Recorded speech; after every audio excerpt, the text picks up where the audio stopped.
आए भैया, आप सबके बीच में एक और भी गीत छोड़ रहा हूँ जो कि मौसमी गीत है।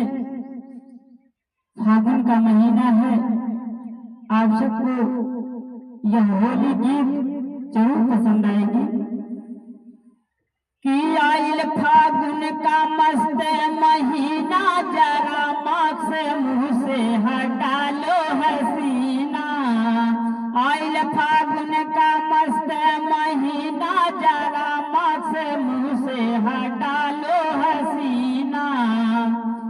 नहीं लॉकडाउन नहीं है कोरोना, नहीं लॉकडाउन नहीं है कोरोना। होली में जान में तुम ऐसे डरो ना, होली में जान में तुम ऐसे डरो ना।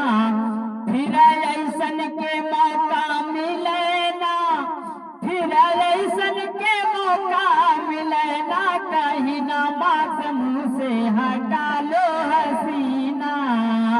आइल फागुन का मस्त महीना, जरा माँ से मुँह से हटा लो हसीना। गोरे गोरे गलवा पे रंगवा लगाई पे, गोरे गोरे गलवा पे रंगवा लगाई पे। क्रिया खावाला नहीं तोहके सताई पे, क्रिया खावाला नहीं तोहके सताई पे।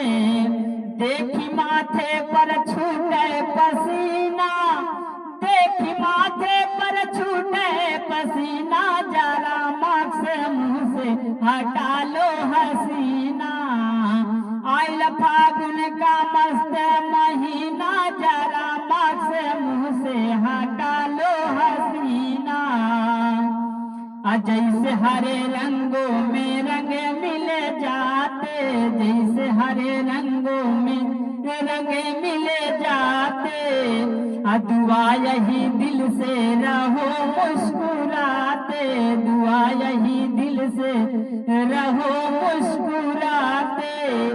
संज भरती लगावे अबीरा, संज भरती संग गावे कबीरा। जरा माँ से मुँह से हटा लो हसीना। आइल फागुन का मस्त महीना, जरा माँ से मुँह से हटा लो हसीना। आइल फागुन का मस्त महीना, जरा माँ से मुँह से हटा लो हसीना। दोस्तों, अगर यह गीत आपको अच्छी लगे, प्यारी लगे, इसको ज्यादा से ज्यादा शेयर कीजिए, लाइक कीजिए और हमारे चैनल को सब्सक्राइब जरूर कीजिए। ऐसे ही नए नए गीत और आप सबको हर समय हर मौसम के गीत हमारे सुर द्वारा आप सबको जरूर सुनने को मिलेंगे। धन्यवाद।